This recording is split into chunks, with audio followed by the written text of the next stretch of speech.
qui va nous parler de la lutte contre le travail des enfants au Sénégal. Et puis en deuxième lieu, nous aurons Madame Shreya Bardouaj de l'Université de Prague et qui va nous parler des économies ethniques en République tchèque, le cas des jeunes migrants musulmans et de leur corps comme site d'exploitation. Et en troisième lieu, nous aurons Fadel Soubianba de l'Université de Ngaoundéré du Cameroun, qui va nous parler des questions de mobilité religieuse, transnationale en islam et problématiques de l'emploi des jeunes dans les programmes des institutions religieuses au Cameroun. Et enfin, nous aurons M. Mamoudou Sy de l'Université du Sud-Salou, donc Alhaji Ibrahima Niass, et qui va nous parler du travail policier dans la ville de Saint-Louis de 1789 à 1959. Et puis, évidemment, nous aurons le plaisir et l'honneur d'écouter le professeur Isaïe Dugnon, qui va être le discutant de cette session-là. Donc, sans plus tarder, comme je vois que Madame nous... Ah bon, d'accord, pour rapport au temps. Je crois qu'on va donner la parole, à moins qu'on donne la parole au discutant avant de démarrer. Sinon, on va donner la parole à Madame Gafou Diop. Voilà. Voilà, c'est Gafou Diop, donc du CEGID, donc sur la lutte contre le travail des enfants au Sénégal, histoire, controverses et défis. 1920-1980. Et aussi féliciter les initiateurs de ce forum. Je m'appelle Gafou Diop, je suis spécialiste en protection et droits de l'enfant. Ma présentation donc, va porter sur le thème suivant. Vous m'entendez? Non, c'est bon, très bien. Oui, allez-y. Vous m'entendez? Oui, on vous entend. Merci beaucoup. Alors, ma présentation va porter sur le thème suivant, la lutte contre le travail des enfants au Sénégal, histoire, controverse et défis 1990-2020. Alors, en guise de l'introduction, donc, juste rappeler que la question du travail des enfants a commencé à préoccuper les pouvoirs publics sénégalais tout récemment, seulement dans les années 90. Cette lutte-là a d'abord été portée par l'OIT, qui sera suivie par d'autres institutions onusiennes, des organisations non gouvernementales internationales d'abord, puis locales et des organisations syndicales qui sont tous des partenaires de l'État du Sénégal. Ce travail donc cherche à étudier l'histoire de la lutte contre le travail des enfants au Sénégal et surtout l'engagement des différents acteurs qui ont eu des visions similaires autour de l'OIT ou bien des visions différentes sur cette pratique. Ce travail donc est une étude très technique et basé sur une recherche documentaire. Alors elle est structurée en 3 points. D'abord je parlerai. Pardon, Madame Diop, s'il vous plaît. Allô, Madame Diop, s'il vous plaît. Ouais, comme si on souhaiterait que vous parlez un peu moins vite, quoi. Ça veut dire pour que certaines personnes de la salle puissent vous suivre. Je sais que les Wolofs en parlent très vite. C'est 15 minutes, n'est-ce pas? Pardon? Oui, c'est bon. Ok. Alors, je disais tantôt, je parlerai d'abord de l'évolution de la vision abolitionniste. En deuxième point, je parlerai de la place des enfants et des chercheurs dans la lutte contre le travail des enfants. Et en troisième point, je parlerai des défis qui interpellent tous les acteurs que je vais citer tout à l'heure. Alors, pour ce qui concerne le premier point, l'évolution de la vision abolitionniste, c'est une vision qui est portée par l'OIT. Plusieurs acteurs d'abord, mais naturellement par l'OIT, l'Organisation internationale du travail. Il y a aussi d'autres institutions onusiennes comme l'UNICEF, comme la Banque mondiale, comme l'État du Sénégal, les ONG internationales et locales. Les syndicalistes également qui se sont mobilisés autour de l'OIT. Alors l'OIT est créée en 1919 et le Sénégal a pris son indépendance en 1960. Mais durant toute cette période, la question du travail des enfants n'avait pas été une préoccupation majeure pour l'État du Sénégal et même l'OIT, au niveau du Sénégal en tout cas, ce n'était pas un sujet qui avait été abordé, concernant les enfants bien sûr. Au début des années 90, c'est devenu un problème public. Et c'est l'OIT qui va porter ce combat, qui a été mandaté par les Nations Unies. Et l'engagement multi-acteurs autour de l'OIT quand même a tardé. Parce que les autres institutions ont rejoint le mouvement autour de l'OIT vers les années 80, vers les années 97, notamment l'UNICEF, la Banque mondiale, le PNUD. Et en 2012, donc l'OIT a créé ce qu'on appelle l'IPEC, le programme international pour l'abolition du travail des enfants. Et même aussi, dès sa création, a eu des problèmes parce que la mobilisation ne prenait pas forme. Mais quand même, avec l'État du Sénégal, autour de l'IFET, donc l'OIT a assisté l'État du gouvernement du Sénégal à pouvoir mettre en place des actions pour demain, à travers le programme IFET, c'est tous les États membres, je rappelle bien, qui sont appuyés par l'OIT. Alors, le gouvernement du Sénégal a pris, après donc des engagements, notamment de ratifier la Convention 138, qui est relative à l'âge minimum d'admission à l'emploi en 1999. Et il a aussi ratifié la C182 sur les pires formes de travail des enfants, qu'il a ratifié en 2000. Donc c'est à partir de ce moment que le Sénégal a commencé à élaborer et mettre en œuvre donc, des actions, des plans d'action qui ont pour but d'éliminer le travail des enfants. Et c'est à partir de cette date, vers 1994, ou plus précisément en 1994, que fut organisé un séminaire national par l'OIT et l'UNICEF et le gouvernement du Sénégal sur les enfants travailleurs.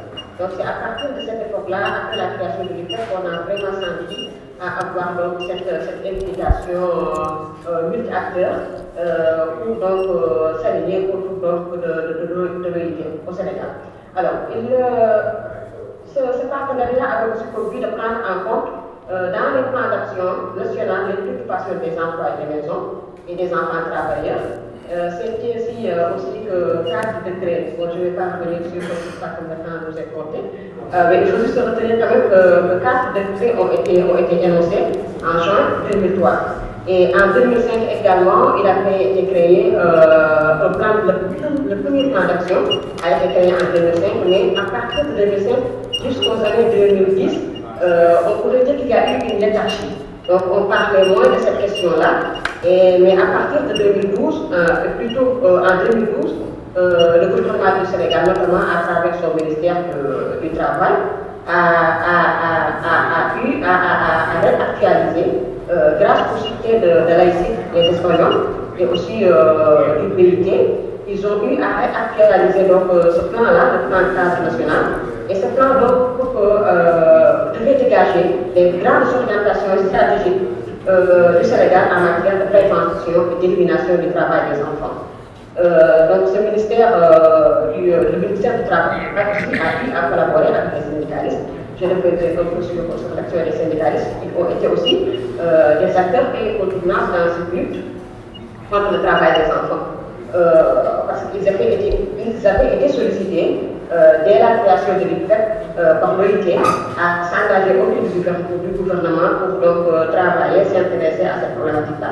Mais à mon avis, les syndicalistes je pense sous le contrôle des syndicalistes, mais à mon avis, quand même, les syndicalistes ont intégré le mouvement très tardivement. Parce que depuis 1992, quand ils avaient été invités, à ma connaissance, moi je n'ai pas vu dans les documents où il y a eu quand même une implication vraiment de ces syndicalistes-là. Et en 98, de 92 à 98, il y a eu en 98 un séminaire qui avait été organisé par le BIT avec le programme IFET pour sensibiliser les organisations patronales à la problématique du travail des enfants à Dakar. Mais c'est seulement à partir de 2000 qu'il y a eu véritablement ce qu'on pourrait appeler une entrée fulgurante. Parce que c'est à partir de 2001 qu'ils ont commencé à s'intéresser à cette question. Et on peut noter donc deux productions, une étude et une recherche sur les pures formes de travail des enfants, avec l'appui du Bureau international du travail, qui avait été produit par cette étude qui a été produite par la CFCS, par la CSA, par l'UNSAS en 2001.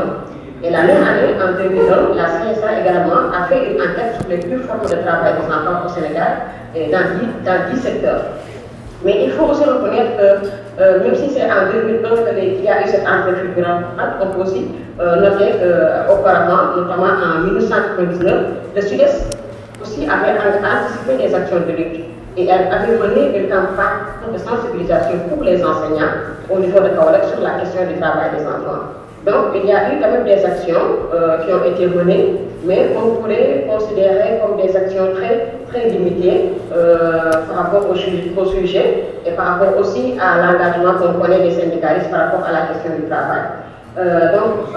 Mais de 1999 jusqu'en 2020, je considère en tout cas qu'il y a un engagement, certes, mais le rôle en tout cas semble être invisible. Parce que jusqu'en 2012, ils ont eu à travailler lors de la réactualisation du plan cadre national sur le travail des enfants, ils ont eu à travailler avec le ministère du Travail. Mais c'est comme si leur action autour de cette question-là, c'est encore pour moi, encore dans l'invisibilité. Alors, quand on parle donc de ces acteurs qui ont essayé de s'allier autour de l'OIT, qui ont été donc les porteurs de ce combat contre le travail des enfants, il y a également des acteurs qui n'ont pas été, qui ont contre cette vision abolitionniste. Donc c'est surtout les enfants et également les chercheurs. Bon, on connaît les chercheurs pour leur indépendance, mais je parle d'abord des enfants. Alors la place des enfants, c'est le deuxième point.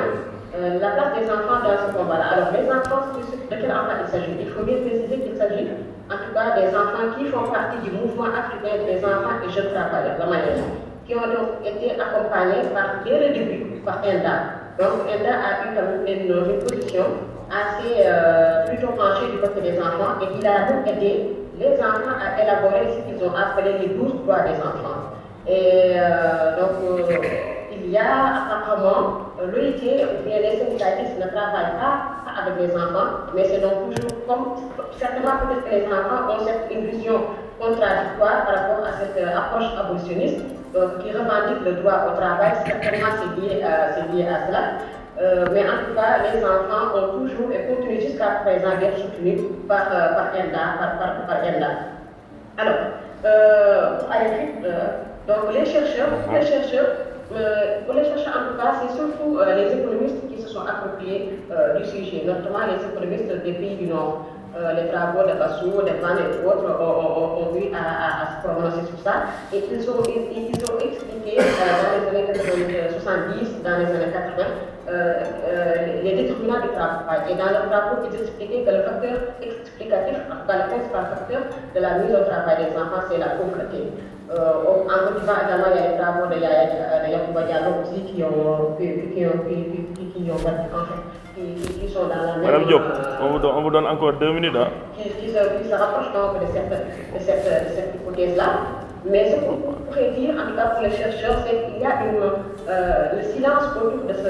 En fait, ils ne sont pas impliqués sur cette question-là. Ils n'en parlent pas beaucoup. Et je n'ai pu avoir un travail qui est fait produit par M. Khalid Diallo. Certainement, peut-être qu'il est syndicaliste, peut-être. En tout cas, c'est lui qui a eu le seul document historique que j'ai vu, qui a eu à parler du travail des enfants et notamment son travail est basé sur l'enquête qui avait été faite en 2009 par les organisations syndicales. Donc son travail qui s'intitule Organisation syndicale et enfants travailleurs au Sénégal, c'est le seul document que j'ai pu avoir. Alors les chercheurs également, il y a le professeur Abdou Salam Sall aussi qui a parlé de l'exploitation sexuelle des enfants au Sénégal, mais je pense bien que c'est un travail qui est une étude commanditée. Donc c'est pour montrer un peu quand même que les chercheurs ont encore vraiment beaucoup de défis à relever par la production. Et pour aborder le troisième point qui concerne les défis, pour aller vite, donc je vais juste retenir 2 points. Oui, bon, je crois que vous avez largement dépassé. On va vous donner encore 1 minute pour finir. Quoi. Oui, ok. Pour les défis, c'est juste qu'il y ait une collaboration avec les populations, mais également avec les enfants. Parce que c'est la Convention internationale des droits de l'enfant même qui reconnaît aux enfants le droit d'être impliqués à tout ce qui les concerne. Alors là, c'est les spécialistes qui parlent pour les droits des enfants. Donc, je suis militante pour les droits des enfants. Il faut que les enfants soient impliqués. Alors, pour les chercheurs, il faut qu'il y ait un renouvellement de la recherche. Parce que quand même, aujourd'hui, il y a une profusion d'acteurs qui doit appeler, inciter de nouvelles recherches. Et aussi encourager surtout des recherches qualitatives. Parce qu'on a beaucoup parlé, c'est surtout les études qualitatives. Donc il faut qu'on connaisse quand même, arrive à saisir les perceptions des communautés. Et pour terminer également, dire que la Covid a été donc une leçon parce qu'on a vu avec la Covid, l'État du Sénégal a recommencé avec les retraits des enfants. Et ça n'est pas donc une stratégie qui a été payante. On sait que les enfants sont revenus pour terminer pour dire qu'il faut aujourd'hui que tout ce qui doit être fait avec les communautés pour que les interventions auprès des enfants aient un sens. Merci beaucoup. Voilà, merci vraiment. Voilà. Oui, bonjour Madame Shreya Bardvaj. J'espère que vous êtes en ligne. Non, elle est là. Ah bon, ah bon, non. C'est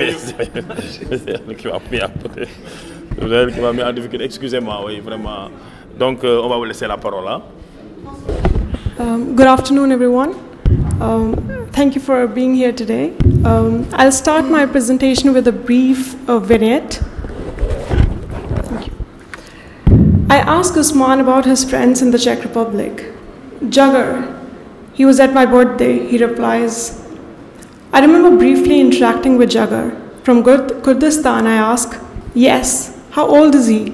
Now 18. Can I meet him sometime? Yes, but he's crazy. That he's not crazy, but he go to work in the kebab after school direct every day. 6-7 hours. 6-7 hours after school, I have to clarify. Yes, on Sunday and Saturday. He even work 11-12 hours. After work, he come back to home, direct to work. He have to make a lot of money because he have to go to Kurdistan and it's difficult for him. In this brief vignette, Usman, an 18-year-old Yemeni migrant to the Czech Republic, shares the work conditions for young migrant men like his friend working in ethnic economies. Simply put, an ethnic economy comprises of co-ethnic self-employed and co-ethnic employers and employees. So typically in such a setup, an ethnic group commands ownership stake in a private economic sector where the employment may or may not be from co-ethnic groups.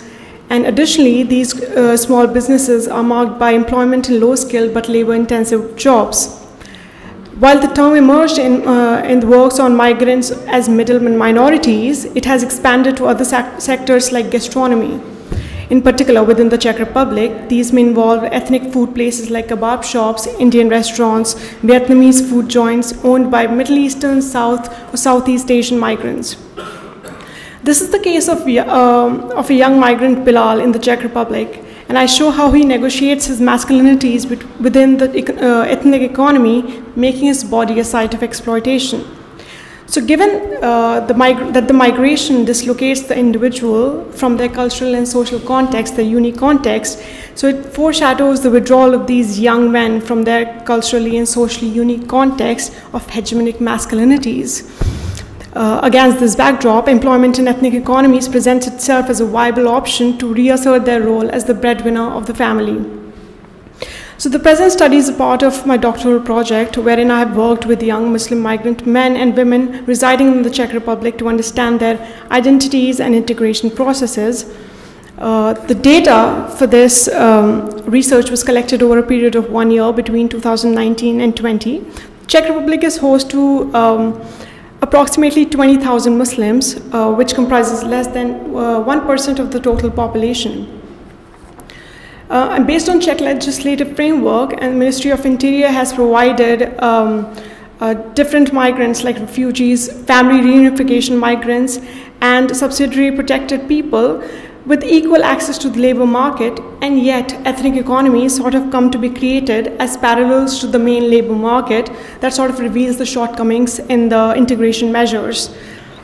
Now, Ostronsky sort of basically classifies the Czech Muslims into 3 categories: those who are Czech converts to Islam, spouses of Muslim foreigners, they're foreigners and who are holders of permanent or long-term residence, and thirdly, those who hold Czech citizenship, they migrated to the Czech Republic in the 70s and the 80s from progressive regimes of the Third World, as it were called. Okay. Now, to understand the young immigrants, how the young immigrants negotiate their masculinities in their host community, I'll first talk briefly about the intersection of migrant gender and immigration. Now, migrant masculinities have been variously studied at the intersections of ethnicity, religion, class, and research with Middle Eastern populations have shown that perceived notions of ideal masculinity ascribe the breadwinner role to men, coupled with other roles like securing marriage and parenthood along a predetermined trajectory. However, migration tends to reconfigure the social positions of migrants, wherein they may be excluded from the mainstream labor market due to a lack of education and resources, and are thus disproportionately employed in SMEs, like kebab shops owned by co-ethnic community members. Work within kebab shops reveals more embodied features of masculinity, which have been studied within rural or agrarian masculinity. So as a function of rural masculinity, migrant men may conflate physical endurance, long work hours, work in inhospitable environments as a marker of masculinity, wherein greater endurance means one has a higher position in social hierarchy. Kukreja observes how regimes so we start seeing a nexus forming here, where Kukreja observes how regimes of border control further capitalize on cheap migrant labor by instituting laws surrounding their legality and illegality, and by distinguishing them as non-citizens and aliens, excluded from the main avenues.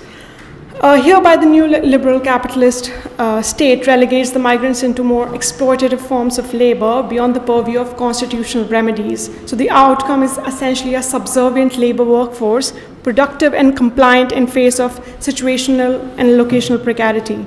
And now relegated from the main labor market, the kebab shops is where most Middle Eastern migrant men find employment, and thus they become sites where they negotiate their masculinities at the intersections of race, age, and ethnicity.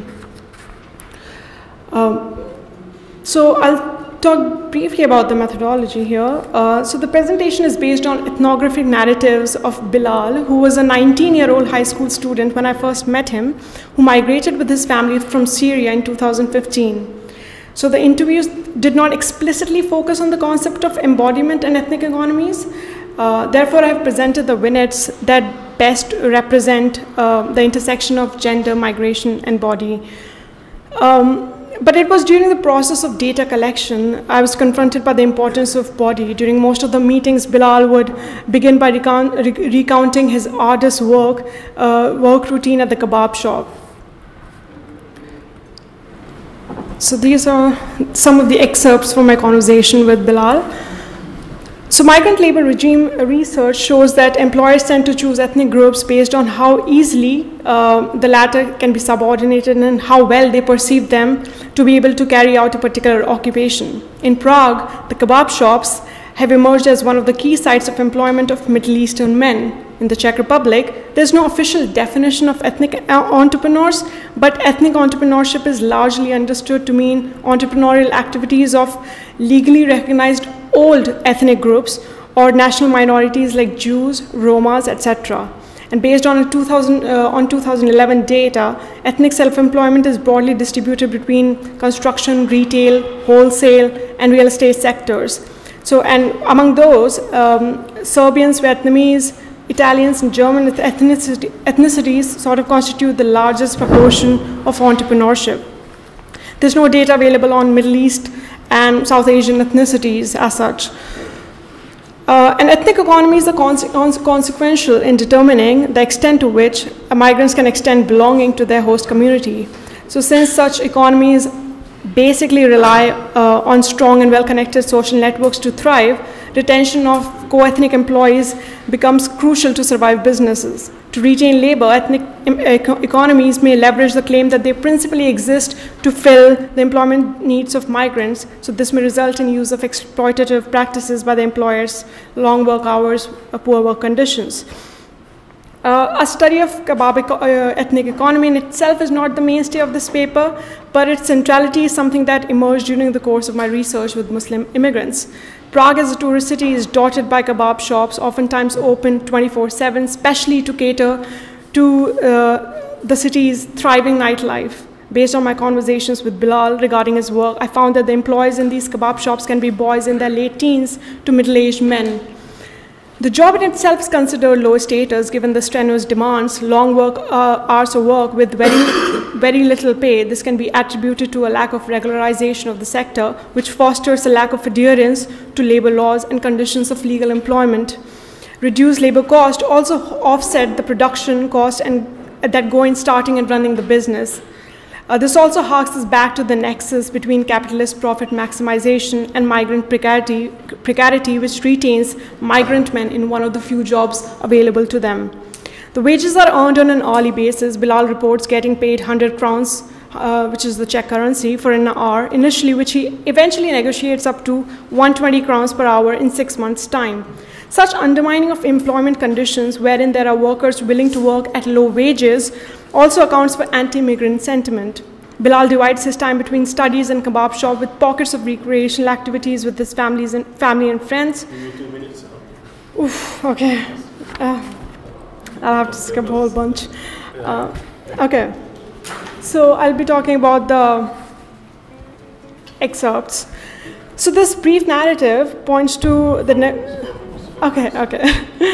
negotiations involved in what Connell calls being a man. For Bilal, the foremost imaginary identification of what makes a man is work. The idea that work makes men of boys has been instilled from early on during his upbringing in Syria. So in this context, work is the denominating factor, the source of all motivations to be able to provide for the family, and frustrations, being completely exhausted. This is soon replaced with honor, which becomes constructed as an integral, self-identified category. And Bilal deploys his body and heart into some level risky labor to assert the fact that he is, after all, a man capable of said hard labor to offset the socially reprehensible notion of the low worthiness of his job. Working in the kebab shop kitchens in the vicinity of fire in increasingly hot Czech summers for 10-11 hours, calloused hands, blisters and all, without rest with the stoic, uncomplaining demeanor, exemplifies the muscular masculinities, allowing Bilal to approximate his ethnic masculine ideals.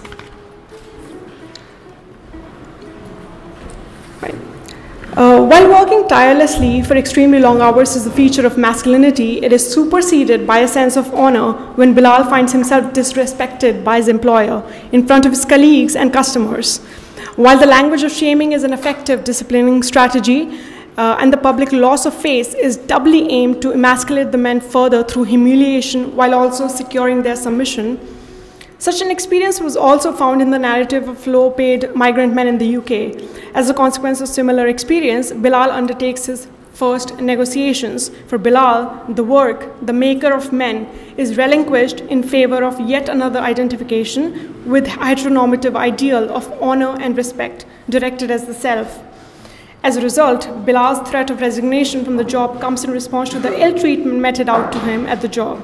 So we can see that even in situations with significantly skewed power equations, the individual being subjugated can still find and exercise power.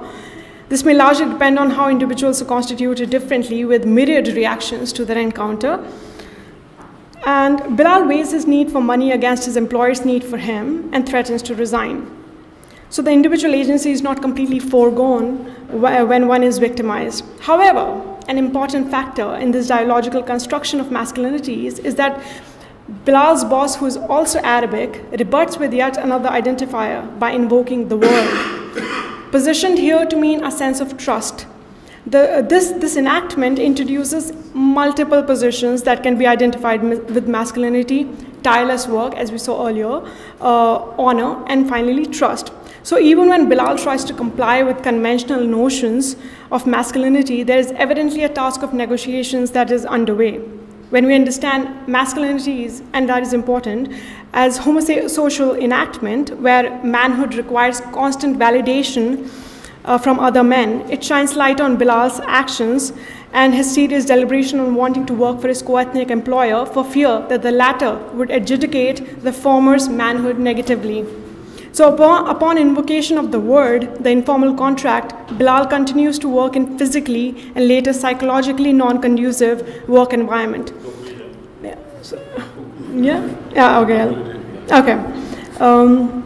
So employment of Middle Eastern migrant men in jobs that make their bodies a site of labor may naturalize invocation of informal racial contractual categories like trust and loyalty between the employer and employees, which necessitates sort of closely scrutinizing such ideologies. And yeah, that's pretty much it. Thank you.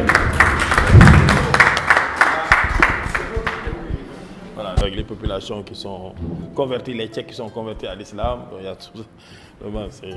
C'est un bon travail qui nous explique un peu ce phénomène-là, comment les jeunes migrants se débrouillent en République tchèque.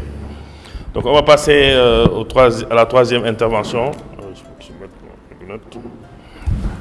Alors, qui de Fadel Soubianba, je ne sais pas si il est là ou bien il est en ligne. Hein? Bon, je dis bonjour et bon après-midi à tous. Je remercie le professeur Ibrahim Mabaro, le modérateur des membres partis la parole, et moi également pour l'initiateur du projet. C'est un projet sanitaire et je leur remercie. Je ne saurais donc terminer cette phrase de Salam Alek sans toutefois remercier le professeur Babacar sans toutefois remercier le professeur Babacar à qui j'ai dit un très grand merci. À tous, je vous rends un très grand hommage envers les différences et les organités. Je suis très heureux de participer à cette conférence, bien que ma participation soit de façon virtuelle. Alors, le titre de ma communication s'intitule Les questions de mobilité religieuse transnationale à l'islam et la problématique de l'emploi des jeunes dans les programmes des institutions religieuses au Cameroun. Il est question à travers cette communication d'interroger les mobilités religieuses transnationales ainsi que leur impact sur le processus d'acquisition du savoir à l'islam. Il s'agit donc de réfléchir sur les différentes formes de mobilité religieuse qui façonnent et modifient progressivement les frontières religieuses.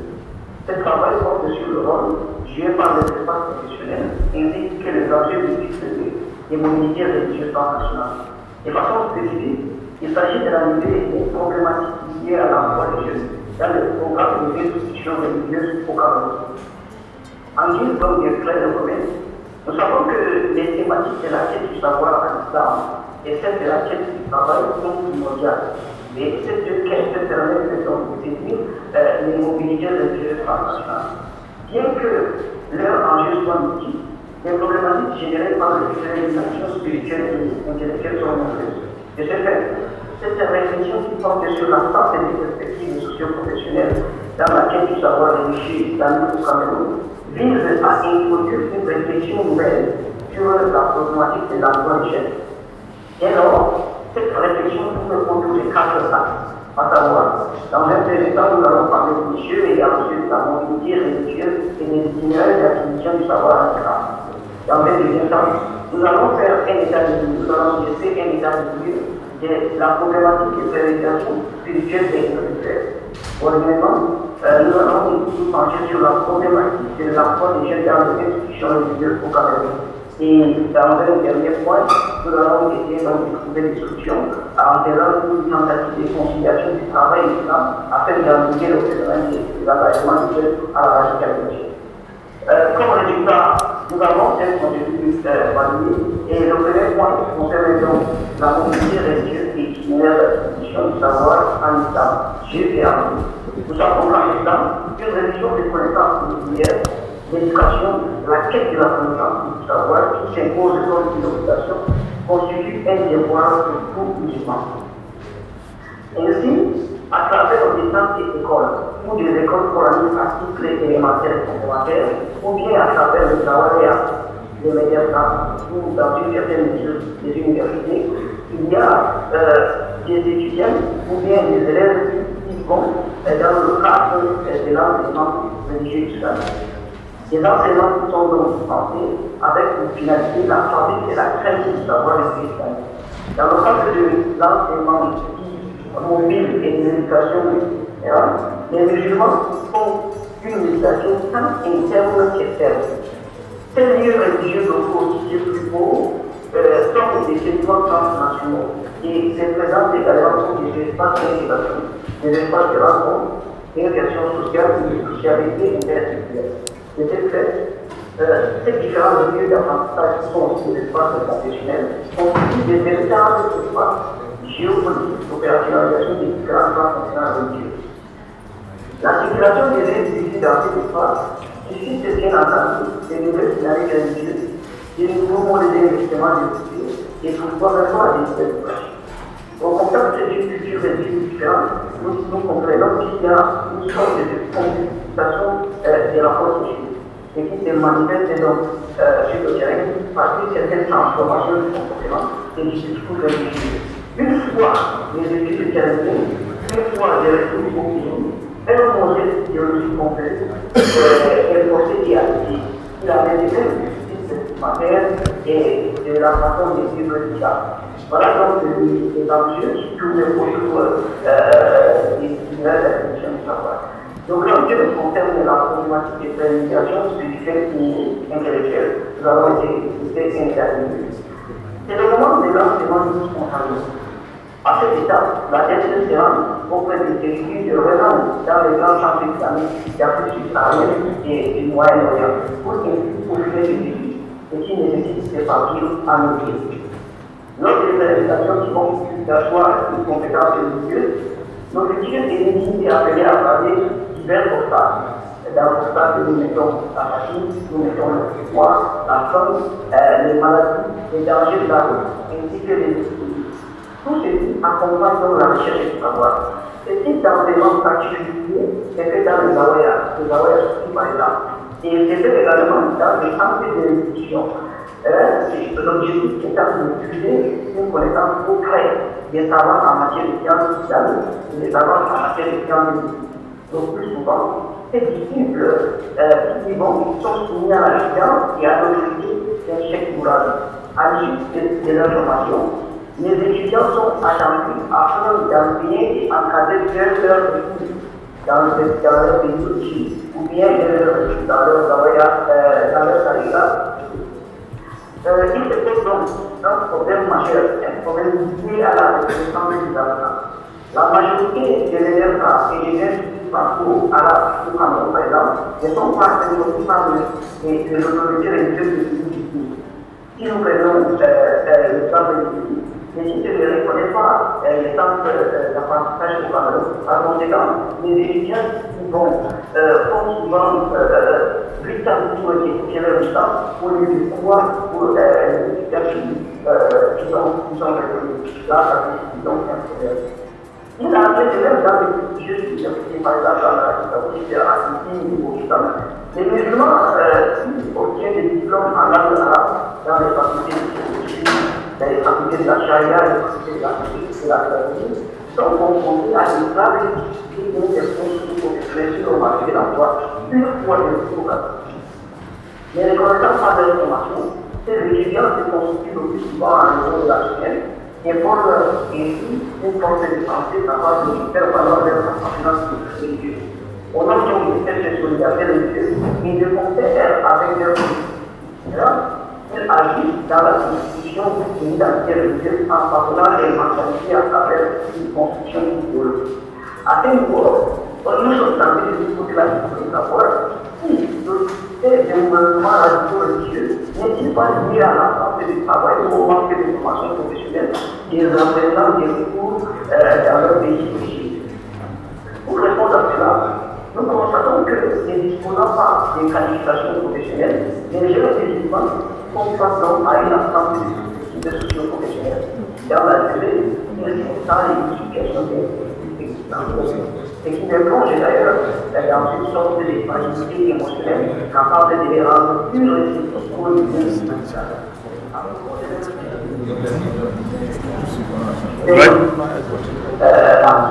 Les étudiants développent des sentiments de frustration et par partie des satisfactions individuelles, les groupes d'extrémistes peuvent continuer de recréer et devenir la foi par laquelle les étudiants peuvent exprimer leurs sentiments.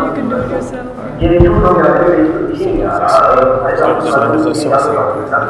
il y a une possibilité d'intégrer le marché de l'emploi. Vous pouvez parler un tout petit peu plus fort. Sheba. Sheba. Sheba. Ça va, c'est bon.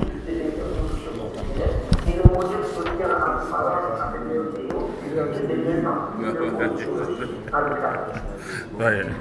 Donc là, concerne la difficulté d'insertion des jeunes musulmans dans les institutions religieuses au Cameroun. À ce niveau, nous disons qu'il existe peu d'opportunités pour les musulmans camerounais en formation qui du fait de la taille des institutions de musulmans. Nous savons que ces institutions de musulmans sont peu dans un pays dominé par dans un pays à forte majorité chrétienne. Ces institutions attestent des présences chrétiennes et engagent tous les jeunes musulmans en fait des formations. Il y a une sorte de dispersion institutionnelle qui désigne les institutions musulmanes. Et malgré donc la nouveauté et le fonctionnement de l'appareil administratif, cela constitue un frein au fond du fonctionnement du marché de l'emploi des jeunes musulmans qui sont au Canada. Cette défaillance de l'État justifie une réelle politique de recrutement et des jeunes musulmans dans le fonctionnement des institutions sont toutefois. Il y a aussi une adéquation entre le système éducatif dans les pays visités et le marché des emplois au Cameroun. Et cela fait en sorte que les jeunes musulmans diplômés soient des intervenants frustrés et marginalisés. Monsieur Ba, vous avez épuisé vos 10 minutes. Hein? Vous êtes dans le temps additionnel maintenant. Hein? On va vous accorder un temps additionnel. Comme il est de coutume maintenant d'accorder 5-10 minutes, bon, on va vous donner 4 minutes. Conclusion, en conclusion quoi. Il n'y a aucune définition et aucune orientation de cela. En plus des qualifications et professionnelles, les jeunes musulmans diplômés sont sous-exploités et peu considérés. Comme je le disais tout à l'heure, dans un pays laïque à fond de domination chrétienne, leurs compétences en matière de sciences religieuses islamiques étant moins exploitées que pas valorisées. Leurs formations sont bien adaptées et étudiées insuffisamment par les instituts au Cameroun. Dans le sujet de la formation acquise, les jeunes musulmans ne trouvent pas un enseignement scientifique religieux capable de leur un savoir-faire. Alors, le dernier point, c'est qu'il s'agit de l'initiation du travail social. En vue d'analyser le phénomène des engagements des jeunes à la réflexion, il y a une nécessité d'analyser une formation théologique et une formation scientifique. D'ailleurs, comme il y a une catégorie, c'est qui pourra à moyen et à long terme utiliser les capacités de physiciens. Nous avons parlé de physiciens, d'ingénieurs, d'informaticiens par exemple. Pour penser à ce qu'il y a, c'est qu'insérer sur le marché du travail, les religieux musulmans catholiques, concernés par l'acquis du savoir religieux, doivent impérativement disposer à partir des connaissances scientifiques, techniques ou technologiques, de toute expérience professionnelle. Il est important également de compléter leur formation dans les instituts professionnels privés ou d'autres universités, tout en continuant à se spécialiser dans les langues professionnelles à l'instant du français et l'anglais. Pour cet objectif de discuter dans les conférences de leur audience, il y a de disposer en plus du savoir religieux. Et en conclusion. Monsieur Ba, s'il vous plaît, Monsieur Ba. Allez, en conclusion, qu'est-ce que vous nous direz?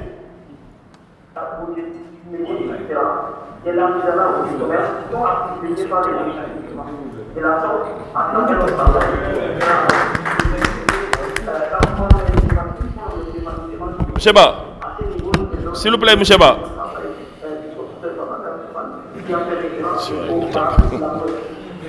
Monsieur Ba. Oui, il n'entend pas, oui, c'est ça.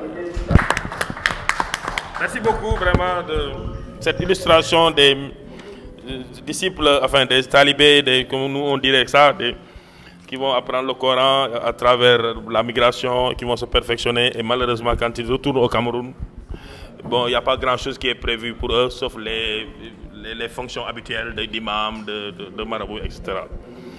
Et donc on va passer directement à la 4e intervention, celle de M. Mamadou Sy, de l'Université du Sine Saloum, El Hadj Ibrahima Niass, qui va nous parler du travail policier jusqu'à de 1789 à 1959, tout juste avant l'indépendance.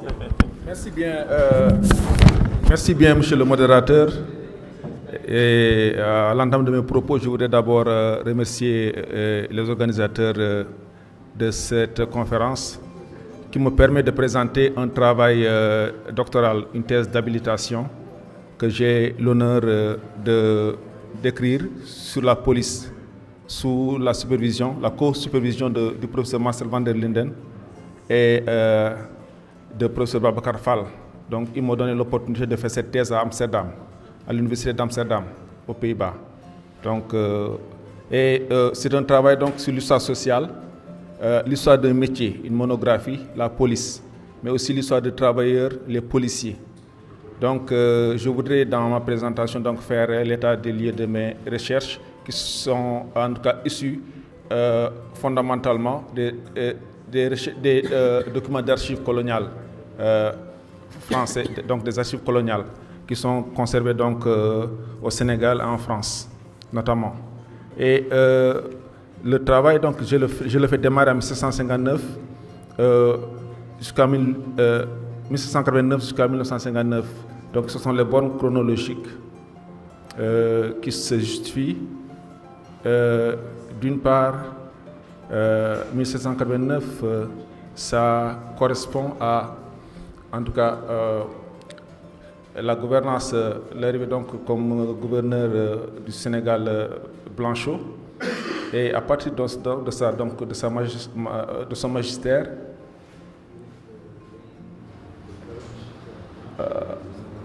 nous verrons donc apparaître une organisation, en tout cas un travail de police qui est fait. Voilà. Donc un travail de police qui est fait pour en fait sécuriser la colonie. Et c'est une pratique que l'on trouve un peu partout dans le monde. Les colons, où qu'ils soient en Amérique, en Afrique, en Asie, le cas du Cap, etc., avaient l'habitude de créer une distanciation sociale et physique avec les autochtones. Et une fois implantés à Saint-Louis du Sénégal, à l'île de Saint-Louis, les Français vont faire la même chose, donc à partir de 1626. Mais de 1626 à 1753, disons, ils vont, surtout c'était des comptoirs commerciaux qui sont gérés par un personnel privé, de police privée.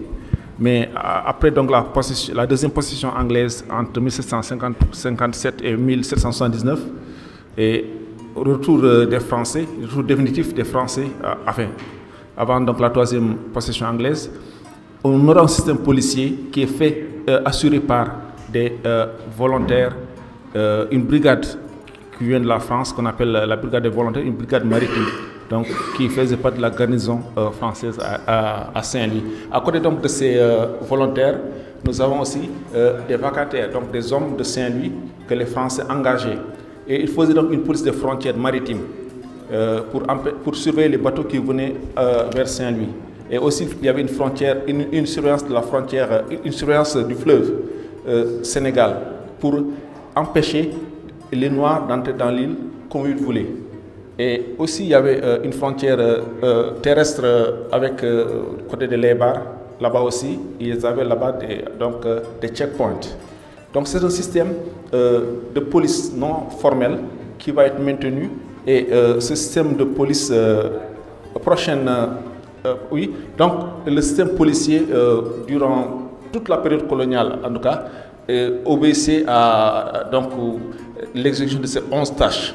Donc des tâches de ronde de nuit, recherche de malfaiteurs, recherche de Noirs qui entraient dans l'île et donc s'occuper des accidents, des problèmes de vol. Ça c'est une tâche classique de la police. Inspecter les hôtels, les cafés et les cabarets. Donc recherche de boissons falsifiées. La police des marchés et des abattoirs, donc tuerie de bestiaux, l'inspection des denrées en vente, c'est donc une police d'hygiène, une police sanitaire et une police économique aussi, parce que même s'il y avait la douane déjà au Sénégal, mais il y a une police donc, qui contrôle les denrées, qui contrôle les poids et mesures. Mais surtout, les Français tenaient à l'hygiène. L'hygiène publique, donc la propriété publique. Donc, ils empêchaient, ils ne voulaient pas que les Africains, par exemple, fassent leurs besoins au bord du fleuve. Il y avait donc des amendes qu'ils dressaient donc, pour obliger les populations à être propres. Et avant ça, avant la création de services d'hygiène, plus tard. Et après, nous verrons aussi pourquoi les Français tenaient à la santé, à l'hygiène, parce qu'il y avait des maladies contagieuses. Donc, et comme ils ne pouvaient pas, comme à Dakar, créer une distanciation physique, par exemple le plateau et la Médina, ici c'est une île, ils vont créer donc en tout cas des mesures contraignantes pour obliger les Noirs à être propres, disons. Okay. Donc, il y a tout ce système policier était géré par 2 hommes, le gouverneur de la colonie et le maire de Saint-Louis. Parce que Saint-Louis a un maire depuis la présence anglaise. Donc, depuis 1763, Saint-Louis a un maire. Donc, ce sont ces 2 hommes qui vont gérer le système policier. Prochaine page, s'il vous plaît. Ce système policier, donc, il va être informel. Et en 1816, quand les Français reprennent l'île, reprennent Saint-Louis, après le traité de Paris de 1815, ils vont revenir avec une organisation administrative et avec vraiment tous les services qui vont exister, services de l'éducation, de la santé, et aussi le service judiciaire avec un procureur de la République, etc. Et le procureur va proposer la création d'une police formelle. Et il va proposer en 1825 qu'on ait à Saint-Louis un commissaire de police. Parce que jusqu'à présent, la police à Saint-Louis, c'est une police préventive. Maintenant, il voulait qu'il y ait donc, dans le système judiciaire une police de poursuite. Donc il fallait qu'il y ait un lien entre ceux qui vont sur le terrain, quand ils attrapent des personnes, qui va les acheminer donc, au niveau du tribunal, etc. Et aussi, on va assister à l'érection de prison pour donc les condamner. Et cette proposition de 1825 ne sera appliquée qu'en 1840. Saint-Louis aura un commissaire de police en 1840 et en 1849, Saint-Louis va avoir, en fait, le Sénégal, la colline va avoir donc le premier arrêté, le premier statut de la police, il date de 1849. Et ce statut de la police de 1849, il va être amélioré en 1878. Et là, nous aurons vraiment 33 articles qui vont donc définir toute la carrière des policiers et les corps de policiers qui sont divisés dans un premier temps en catégories, les commissaires de police. Et après les commissaires de police qui sont des Français, il y a les sergents de police, les sergents qu'on appelle sergents de ville, donc qui sont d'anciens militaires, des Français aussi. Et il y a une dernière catégorie, qui sont les gardes de police. Et les gardes sont des Africains. Et ce système policier, donc, il va exister et après, il va être amélioré dans le temps. Et que va faire la police? Il va faire donc, actuellement, il va faire un travail de police sanitaire, police économique, mais surtout au 19e siècle, il y a accentuation de la police des mœurs. Parce que les soldats, il y avait des garnisons à Saint-Louis, il y avait beaucoup de prostitution, etc. Il y avait beaucoup de maladies contagieuses, donc ils vont donc mettre l'accent sur la police sanitaire et la police des mœurs. Mais aussi, on va assister à l'érection d'une police politique dès 1846. 47, après la mort de Nateyala. La mort de Nateyala avait surpris le gouverneur de Saint-Louis et la succession avait posé un problème et le gouverneur émit l'idée d'une police d'espionnage, donc des espions. Et donc on aura un embryon de police de renseignement qui va donc émerger dans les années 1846. Et après cela, donc, la police, en 1843, il y a l'importation d'un autre corps de sécurité qui va aider la police, c'est la gendarmerie française. Donc la gendarmerie, les gendarmes français sont importés au Sénégal et pendant tout le 19e siècle et pendant la première moitié du 20e siècle, les gendarmes étaient des blancs. Jusque dans les années 30, 40, ils avaient maintenant un corps noir, ce sont les auxiliaires gendarmes. Et aussi le corps de gendarmerie n'a jamais, juste dans les années 40, il n'a jamais dépassé 100 personnes. Il n'était pas nombreux. Il y avait peu de gendarmes. Il y avait 2 détachements, d'abord à Saint-Louis et à Gorée. À part ça, c'était des blancs. À part ça, il n'y aura que des auxiliaires noirs. Et c'est un corps qui va connaître un boom, la gendarmerie, avec le mouvement social, surtout donc après les grèves des cheminots, parce que la première grève des cheminots à Thiès a été réprimée par des tirailleurs qui n'étaient pas formés au maintien de l'ordre, au rétablissement de l'ordre. Et c'est en ce moment-là que les Français pensaient donc à créer un corps spécialisé dans le maintien ou le rétablissement de l'ordre. Donc ils vont créer donc une gendarmerie. Et à partir de ce moment-là, Saint-Louis va perdre sa place comme capitale sécuritaire. Parce que le foyer économique, c'était Thiès surtout et Dakar. Et ils vont créer donc 2 pelotons de gendarmerie, une brigade, en fait, un détachement à Dakar, un autre à Thiès. On aura quelques policiers maintenant dans le Sénégal. Donc, les mouvements sociaux vont influer sur, en tout cas, l'apparition de nouveaux corps. Maintenant, le travail policier à Saint-Louis, c'est un travail de police de routine. Il faisait donc des patrouilles. L'île de Saint-Louis était divisée en 2 parties. Et en fait, partie nord et partie sud, et des îlotages. Et le travail policier, surtout, c'est un travail méticuleux Et en même temps, ils étaient chargés de gérer les prisons en collaboration avec la gendarmerie. Ils étaient chargés donc de gérer tous les points sensibles de la ville. Donc il y avait un travail intramuros, un travail administratif de policiers, un travail extramuros. Et chaque semaine, Saint-Louis avait 2 commissaires. Le commissaire, donc, il y avait un commissaire de Lille et l'autre commissariat c'était à Sort. Et comme il y avait 2 commissariats, il y avait un commissaire central. Donc, les 2 commissaires rédigeaient des rapports hebdomadaires qu'ils envoyaient au gouverneur. Et dans les années 30 maintenant, donc, nous allons assister à l'éclosion vraiment des partis politiques. Là aussi, nous verrons apparaître une police syndicale qui va suivre les syndicalistes, qui va commettre des rapports. Mais nous aurons aussi une police qui va suivre les élections, la campagne électorale, qui va émettre des sondages et qui va donc rapporter ça au gouverneur. Donc nous aurons une police politique très bien huilée, mais aussi une police religieuse qui contrôle les chefs religieux. Et c'est cette police-là qui va travailler avec la gendarmerie, souvent en collaborant correctement. Souvent aussi, il y a eu 2 heures entre les policiers et les gendarmes. Ok. C'est fini, ok. Oui, donc je voulais dire que, oui, je termine dans 2 minutes. Donc il y avait souvent aussi des conflits de compétences entre la police et la gendarmerie dans l'espace saint-louisien. Et il a fallu que le gouverneur prenne des arrêtés, parce qu'avec l'érection, après la Deuxième Guerre mondiale, naît la brigade routière. Désormais, les gendarmes montent. La police aussi avait son service le commandant du corps urbain, il y avait donc un service de voirie.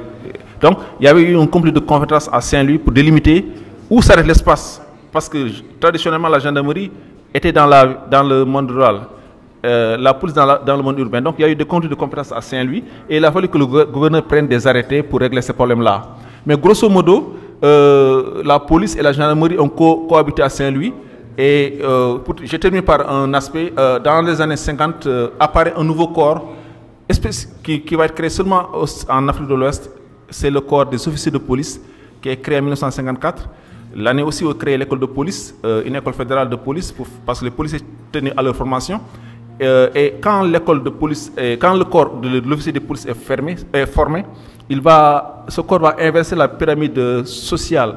Parce que jusqu'à présent, les enseignants étaient les Africains les mieux payés. Parce que pour des raisons, les commissaires, il y avait eu des commissariats, je termine par ça peut-être, je n'ai pas oublié, défile là-bas, montre-moi les cartes. Donc, défile.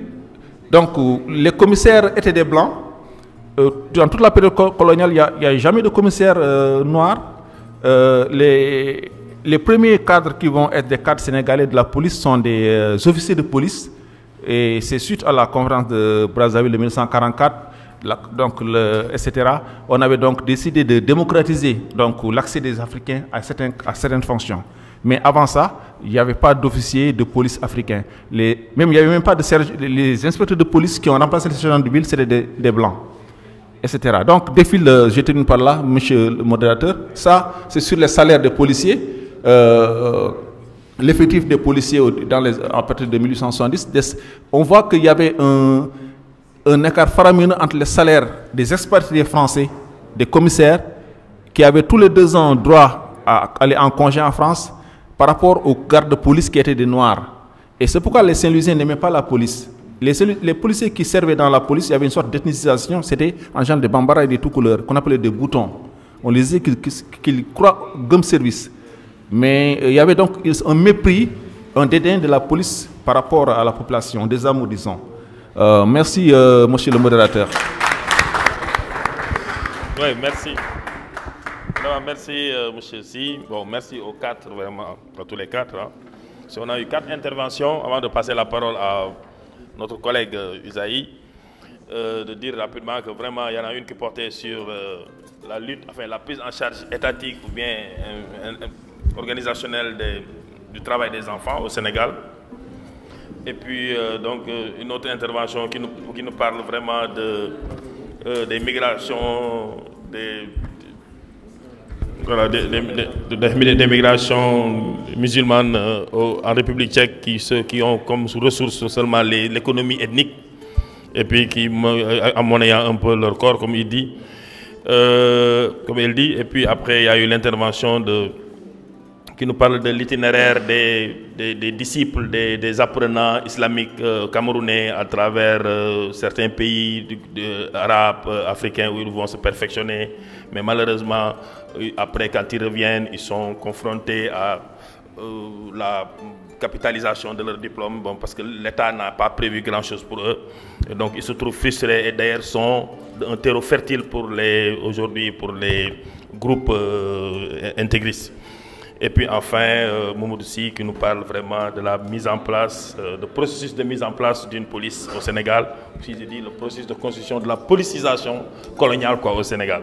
Bon, maintenant je vais quand même donner la parole à celui qui a ce rôle-là, le professeur Isaïe Dougnon, pour qu'il discute tout ça. Professeur. Merci, mon cher ami Ibrahim Ambao. Je serai très bref. Shreya, I'm going to summarize in French my comment and then I will reflect on your paper. Je vais d'abord faire un commentaire en français pour mes camarades du Sénégal et ensuite faire un petit résumé pour la collègue de l'Inde. D'abord, je prends les 3 premiers papiers, celui de Gafou Diop, de Shreya et celui de Ba. Ce que je vois ici, c'est en termes d'objet d'étude, de thématique, une ressemblance. Premièrement, il s'agit d'une couche sociale importante, la jeunesse. Diop parle du travail des enfants, même si elle n'a pas défini de qui est enfant, c'est quoi un enfant, qui est enfant, à quel âge on est enfant, et même si elle n'a pas défini non plus, déterminé non plus le type de travail, bon, les pires formes de travail, bon, mais quand même, quand on regarde, il s'agit des enfants. Il reste à nous entendre sur à quel âge on est enfant et à quel âge on cesse d'être enfant. Lorsqu'on vient, le deuxième papier aussi, ce sont les enfants. Et Bilal est un enfant, c'est un enfant, il a 19 ans, en Afrique on va dire c'est un enfant, mais il travaille, il est un travailleur et il veut construire sa vie à pas de travail. Le troisième papier aussi, il s'agit des enfants, il s'agit des jeunes. Les jeunes talibés, ils commencent très tôt leur formation islamique et ils sont très mobiles. Donc nous avons dans les 3 papiers la mobilité, parce que qui parle du travail des enfants parle du déplacement des enfants de leur famille dans un autre site pour travailler. En tout cas, la notion de changer de lieu de travail est toujours, parce qu'aucun parent ne va mettre son enfant dans une pire forme de travail. C'est toujours dans le contexte de la migration que les enfants sont exploités.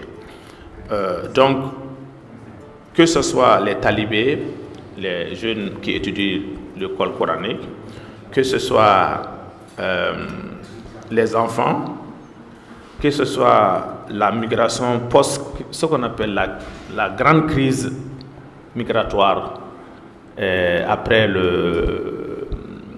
ce qu'on appelle l'Arab Spring dans les années 2000, le printemps arabe, il y a eu une vague de migration de la Tunisie, de la Syrie, de la Libye vers les pays européens. Ils voulaient tous aller vers surtout l'Angleterre, mais ils ne pouvaient pas, donc certains se sont retrouvés dans des républiques post-soviétiques comme la République tchèque. Donc tout ça implique les enfants. Le 4e papier, effectivement, il y a une différence parce qu'il s'agit d'un corps spécial qui est la police.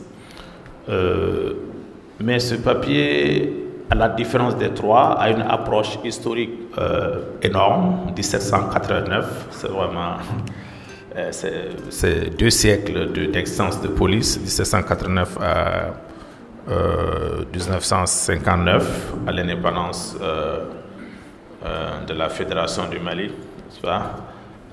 Donc, je pense que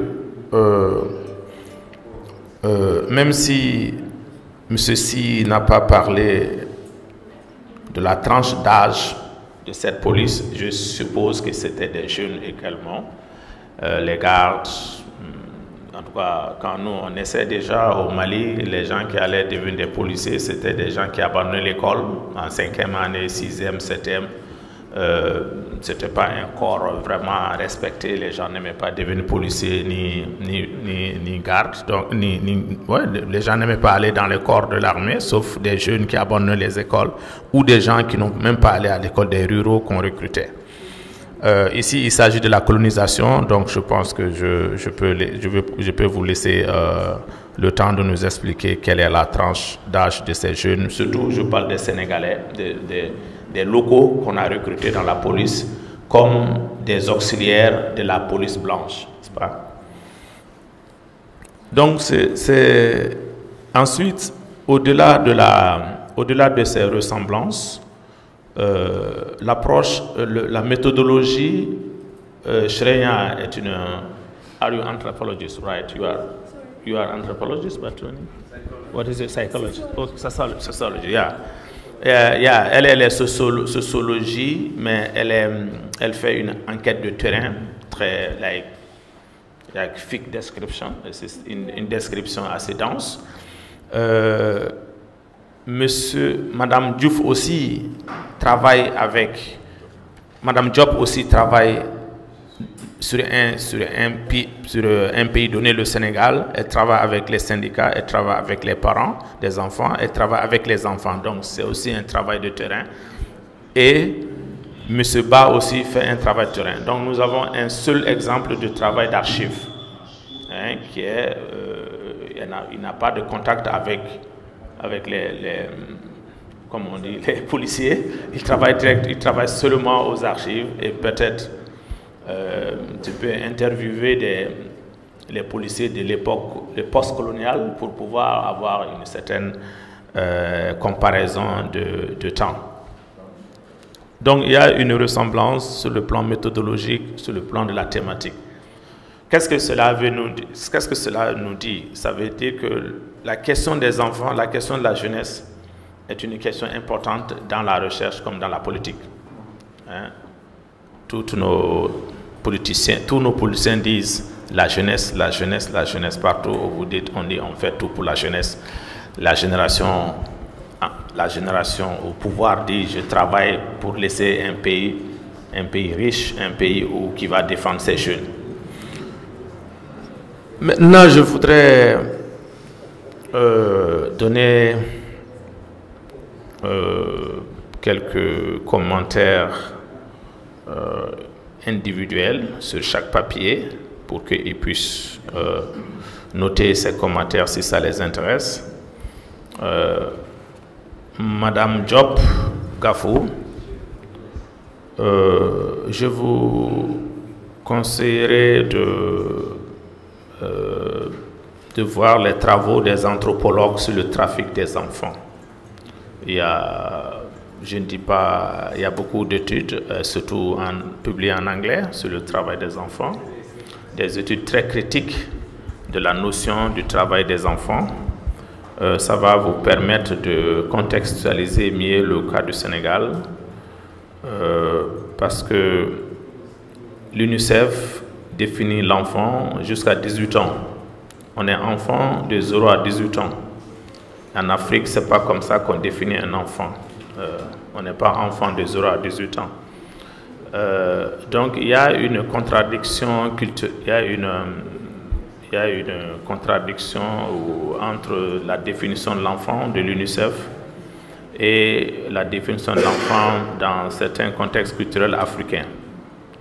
Le travail dans beaucoup de sociétés africaines est défini comme un rite de passage. Depuis l'enfant, il va comme petit berger jusqu'à celui qui accompagne son père dans les champs ou dans la pêche, dans les pirogues. C'est un apprentissage continu jusqu'à l'âge adulte, il remplace son père. Donc ça c'est une école familiale, c'est une école communautaire où l'enfant est inséré très tôt. L'école coloniale est arrivée récemment, on peut dire que c'est très récent par rapport à la société africaine. Et c'est l'école coloniale qui a défini qu'un enfant doit aller à l'école. Madame, comment vous allez dire dans les milieux ruraux où souvent il n'y a pas d'école, où l'enfant n'a pas accès à l'école, et qu'est-ce qu'il va faire si son père est par exemple tisserand? Est-ce qu'il ne va pas apprendre à tisser? Est-ce que c'est une forme de travail? C'est quoi? C'est du travail, mais est-ce que c'est du travail d'exploitation? Donc il y a un contexte culturel qu'il faut prendre en compte pour ne pas tomber,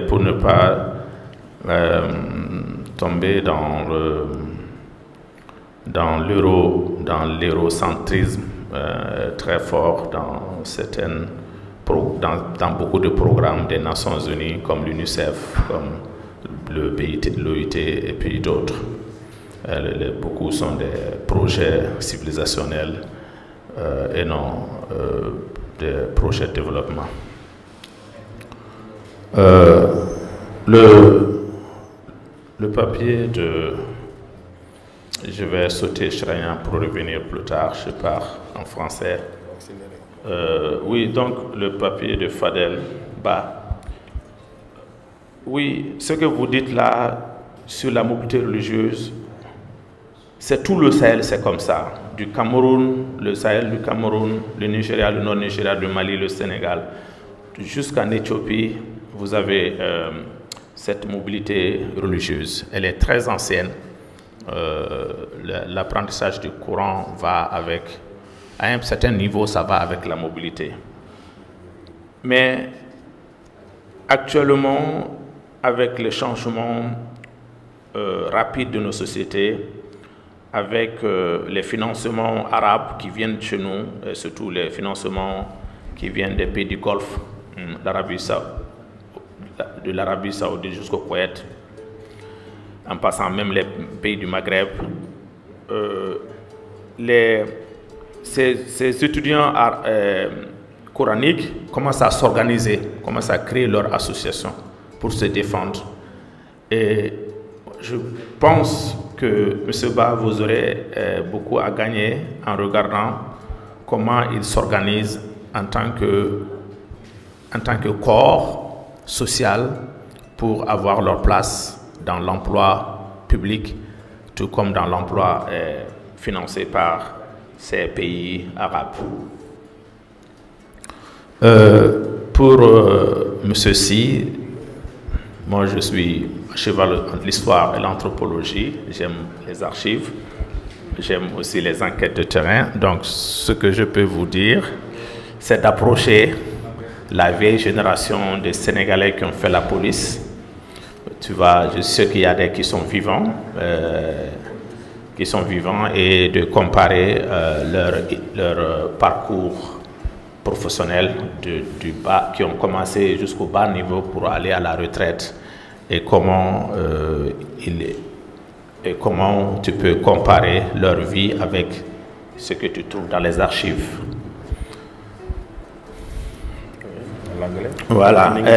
So, Shreya, what I did is to compare the three papers, yours and the Gafu's paper and the Ba. You have three papers very similar. There are a lot of similarities between you. This is very interesting. You are talking about youth, the men, the younger men. You took the case of Bilal, who is a Syrian young man of 19 age old. This is very young man, and Gafu gave us paper on child labor, and I just said who is a child and how to define a child, at what age one is a child. But in your case, Bilal is definitely like a child, but he is a man. He wants to be a man, but in order to be a man, you have to start being a child, right? And the third paper of Fadel Ba is about the Quranic training. The young African Cameroonese who been involved in Quranic training, and this training require mobility. They moved from one side to another side in order to get access to this Quranic knowledge. So I found your 3 papers very interesting, very insightful, and both the 3 of them talk about youth, about African, this your case is a Syrian man. And what is interesting in your paper is you start with this, the time frame is interesting because your study starts with the migration crisis of 2005 and afterward. And this is interesting because a republic like Czech, formerly Soviet Union bloc member, socialist country, and we are witnessing other migrants coming in. It is interesting to follow the process of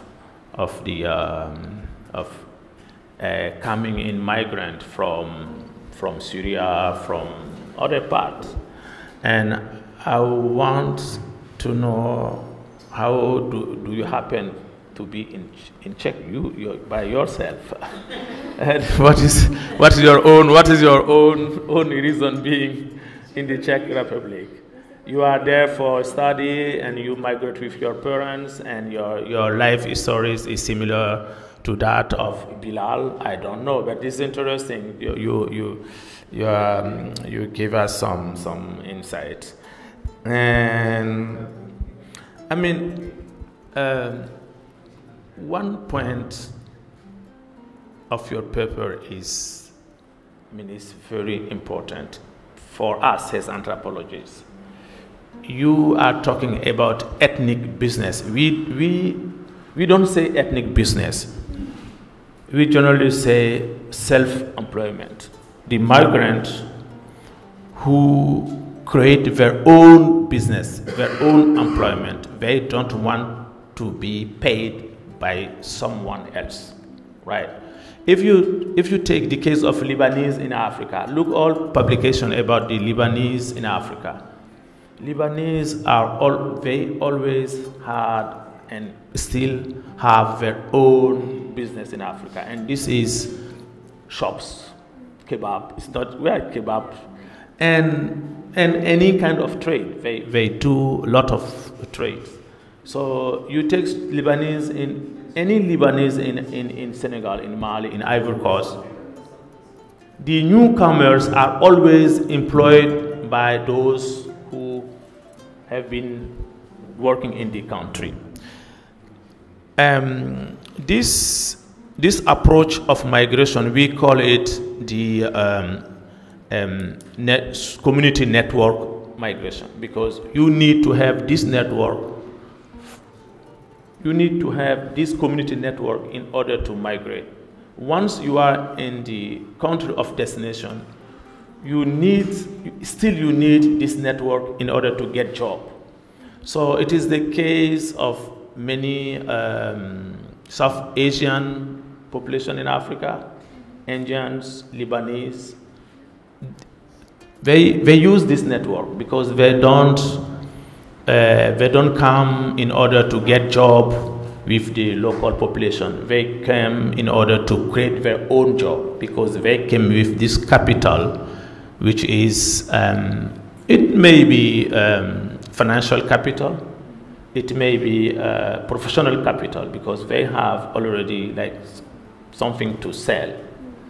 And yeah, let me conclude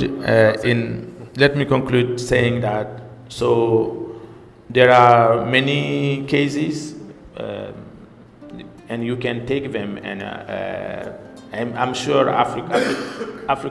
African case is interesting as far as the Lebanese are concerned. We call them Syrian Lebanese, because during colonial time they call them Syrian and Lebanese, because Syria and Lebanon were the same country before the divide between the British Syria and French Lebanon. So I mean, you can this work.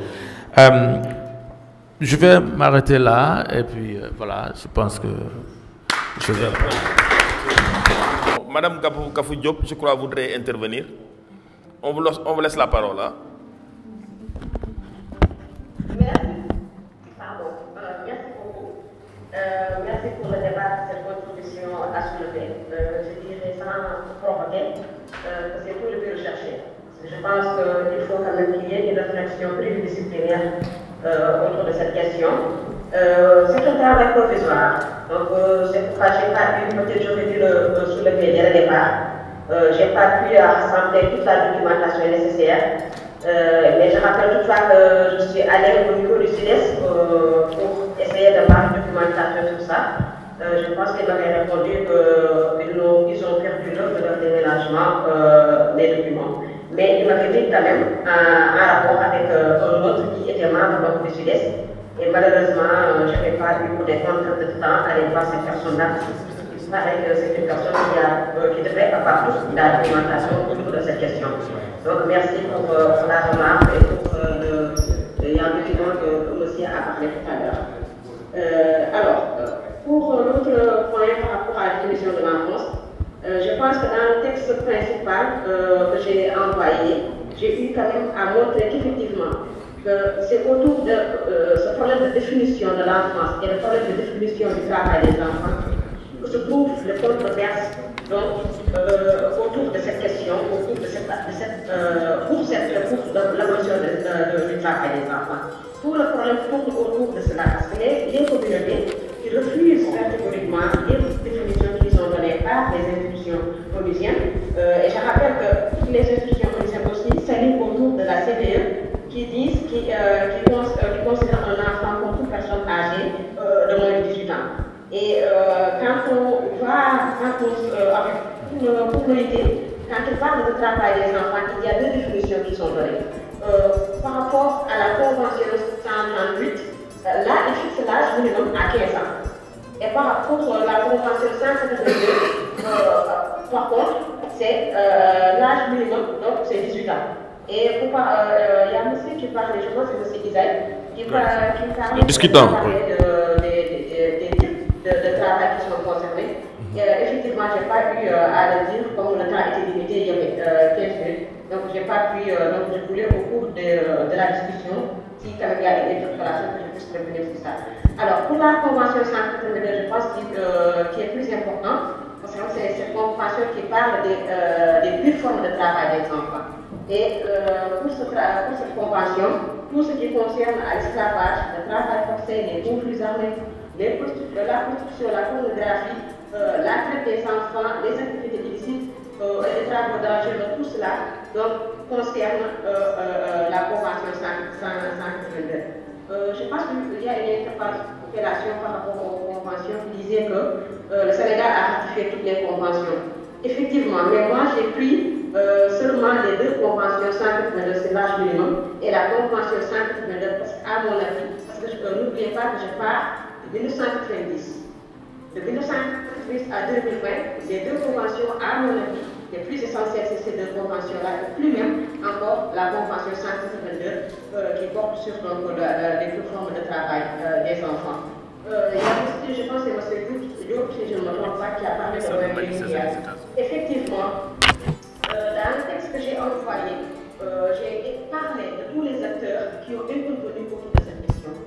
J'ai parlé effectivement de l'ONG Lumière, des ONG locales qui ont eu le soutien des institutions onusiennes. Il faut aussi préciser que ces ONG-là ont le soutien des institutions onusiennes. Et donc, l'approche, c'est plus l'approche abolitionniste qui est visée. Peut-être rassurer M. Isaïe que moi, en tant que jeune chercheur, en tant que militante pour les droits humains, je suis de beaucoup pour le moment, je précise encore. on ne sait jamais. Je suis ni du bord des abolitionnistes, ni du bord des pro-travail des enfants, notamment le MAEJ, le mouvement africain des enfants et jeunes travailleurs. J'ai essayé de montrer dans ce travail la position des acteurs, des différents acteurs. C'est surtout cela qui a été le fait de ce travail. C'est surtout montrer la position et comment est-ce que cela a évolué. Dans le document que j'ai envoyé, on voit effectivement l'évolution de cette position-là et comment est-ce que ces différents acteurs ont eu à travailler avec l'État du Sénégal et également dans les actions qui ont été mises par l'État du Sénégal. J'ai vu à parler quand même de la législation. Je pense que c'est monsieur, je ne sais plus qui a parlé de cela. Donc, pour rassurer, ce n'était pas pour attaquer les organisations syndicales, loin de là. C'est juste peut-être pour susciter un débat, parce qu'on en parle moins. Au niveau même des organisations syndicales, c'est mon avis, et je le crois toujours. Mais au niveau aussi de l'université, parce qu'il ne faut pas oublier aussi les chercheurs pour moi. Les chercheurs aussi n'ont pas très bien abordé cette question-là.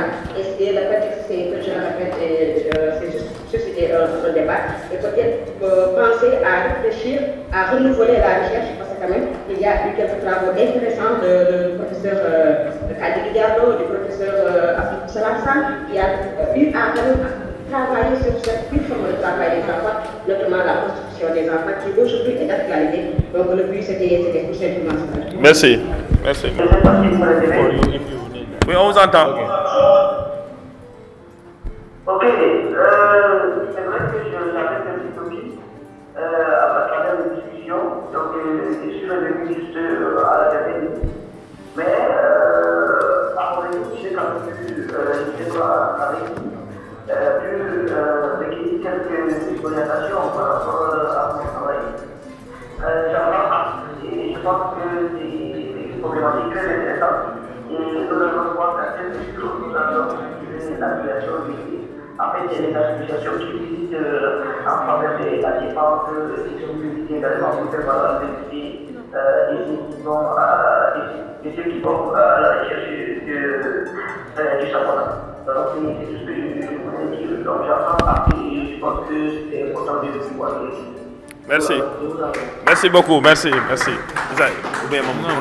Elle a dit qu'on peut discuter après. Ah bon, ouais.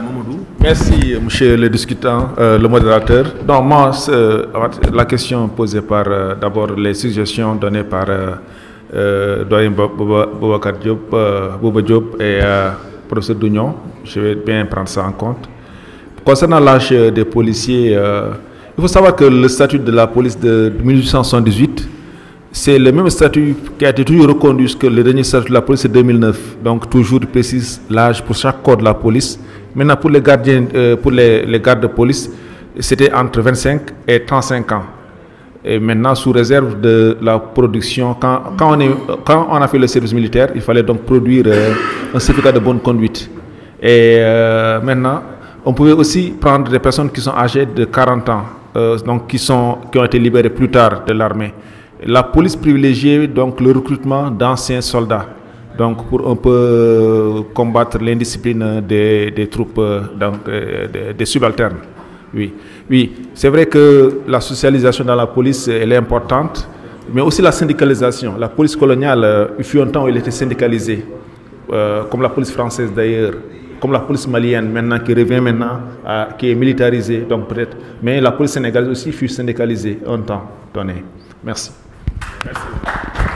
Voilà, je crois que vraiment, on a été bien vraiment nourris de ces interventions et puis des réflexions du professeur Isaïe, et puis des interventions vraiment du public, dont le doyen Bouba. Ce n'est pas de l'amitié, mais c'est de la reconnaissance de rôle dans l'histoire. Non, elle a dit en fait qu'elle pourra discuter avec Isaïe. C'est pour ça. Donc je crois au terme de ça, on pourrait quand même clôturer cette session. Malgré moi, mais quand même on va la clôturer. Voilà, et puis merci. Merci, monsieur le président.